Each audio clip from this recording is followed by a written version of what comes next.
Hey Canucks fans, it is Sunday. That means it's time for another edition of Ask Me Anything. I'm Clay Emo. I'm at Canuck Clay on Twitter. I'm at Clay Emo on Instagram. I'm the founder of the GLCPC, the Good Looking Canucks Positivity Club. This is my Canucks take all in one take. It's Clay's Canucks commentary for Sunday, November the 15th. This is where you get Canucks insight that's positive and timely. I hope you're doing well, enjoying the weekend. I went to Mass this morning, per usual on Sunday. Then I come home, have a nice lunch with my family, and then I watch my fantasy team. I'm 8-1 NFL fantasy team. I'm 8-1. I'm in first place by 2 games atop my 10-team league. But it's going to be dicey right now. I'm at a 50% win percentage right now for this week. Deshaun Watson not doing so much. I still have Derek Carr as my second QB. Yes, we have 2 QBs in our league. And I still have Dalvin Cook, who might be the great equalizer, although they're playing against Chicago. So we'll see what happens. But yes, I'm 8-1. And probably of the 10 guys in our league, probably know the least of anyone in that league. And then later, I'm going to go bowling with Jacob, actually. I was thinking about live streaming that, but I might save that for another Sunday in December.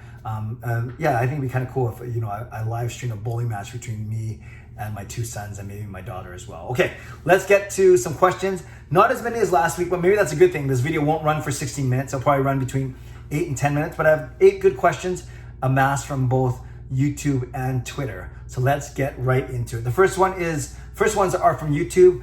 Dominic Sodine says this: Hi Clay, if the Canucks get anyone, who do you think we will get? I presume he's talking about for the offseason, rounding out our roster. And on the blue line, I've always been interested in both Travis Hamonic and Sami Vatanen, both right shot defensemen. Hamonic getting a little older, Vatanen a little bit injury prone, but they would certainly bolster our defense. They're at $4 million a piece basically last year. Maybe they signed for $1.5, $2 million this season. So the Canucks would have to move a little bit of money, but it would certainly make our top 6 a lot stronger on the blue line, our blue line again. So I would look at Travis Hamonic or Sami Vatanen. Up front, the Mike Hoffman thing always intrigues me, but he's going to be looking for a fair chunk of change. And there's always issues about chemistry, locker room chemistry with him. And then Anthony Duclair, I think you could get him for cheaper, and I would love to see him on Bo Horvat's wing. So those are 2 guys that I would love to see the Canucks pursue up front. So again, Hamonic and Vatanen on the blue line, Hoffman or Duclair up front. But I wouldn't be surprised if none of those 4 guys end up coming to Vancouver, because it's easier said than done. And as I've talked about, we're kind of in the secondary flat market now. Most of the big names have gone, not all, but most of the big names have gone, and a lot of money has gone with them.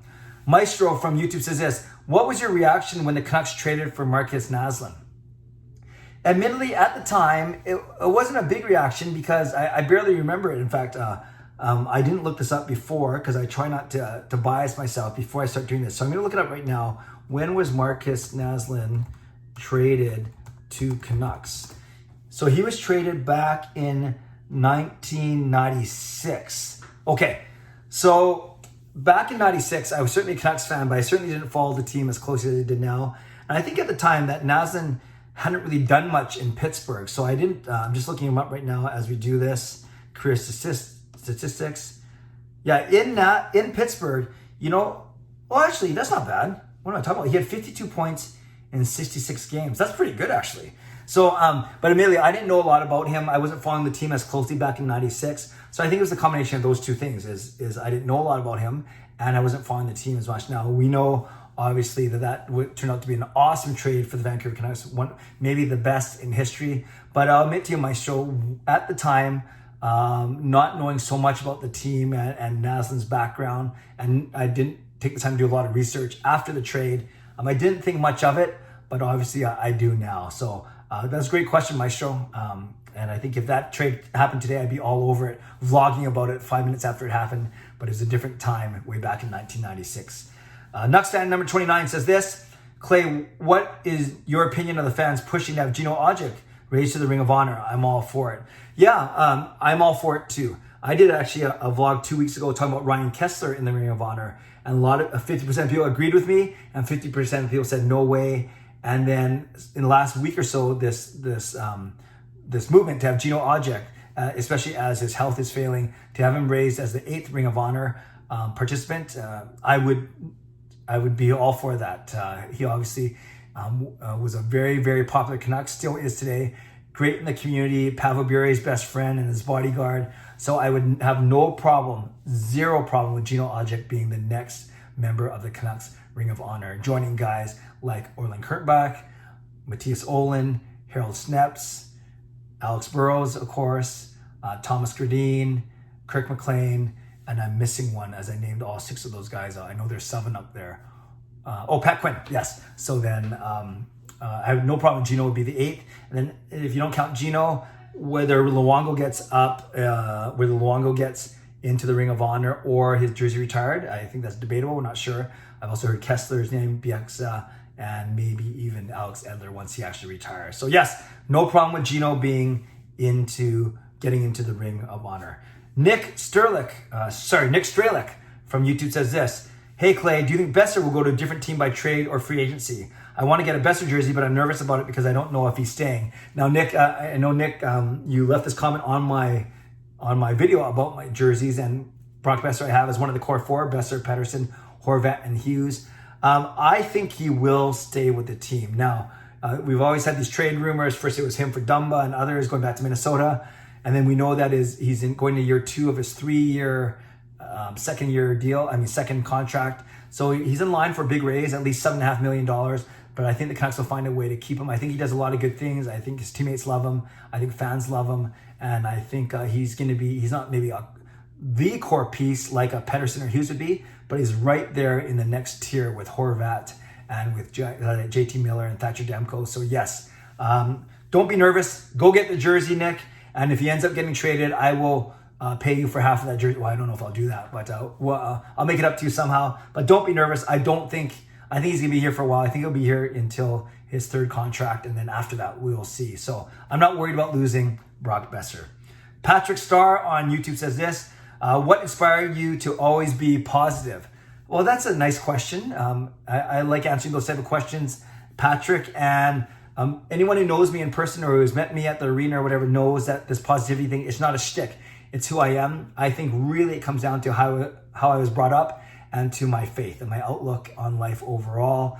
Not get too high with the highs, not get too low with the lows, have some good perspective, but also always counting my blessings and realizing that hockey is just a game that we love to follow and I vlog about. So I spend a lot of time and money on it, but I know what's important to me, and that's my family, my friends, my faith, my health, and things like that. And I love the Canucks, but I recognize that it's just a hobby. I'm not trying to do any Canucks stuff professionally or whatever. I don't think I have the ability to do that, but I certainly love doing it as a hobby. I appreciate all of you watching. And I think my overall outlook in life and the way my faith grounds me, I think that's what helps me be so positive. So thanks for the question, Patrick.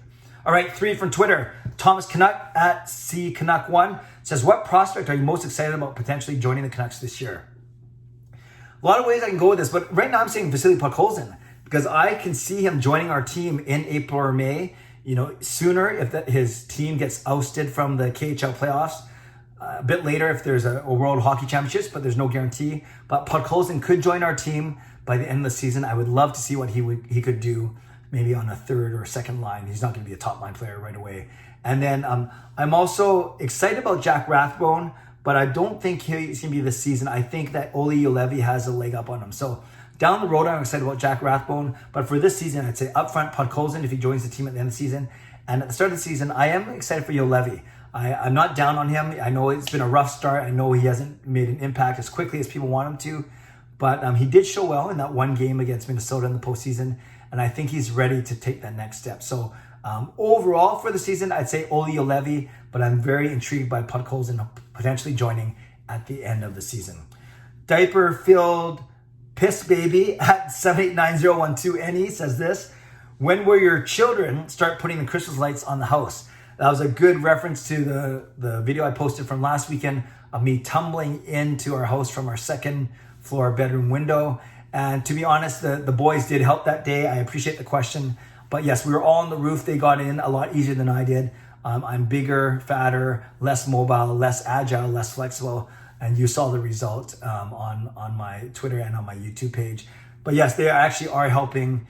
Gil usually does most of the inside, like the tree that you saw on Twitter yesterday, and most of the inside decorations. And then we all help on the outside, and especially getting on the roof, it's me and the 2 boys. But thank you for your concern.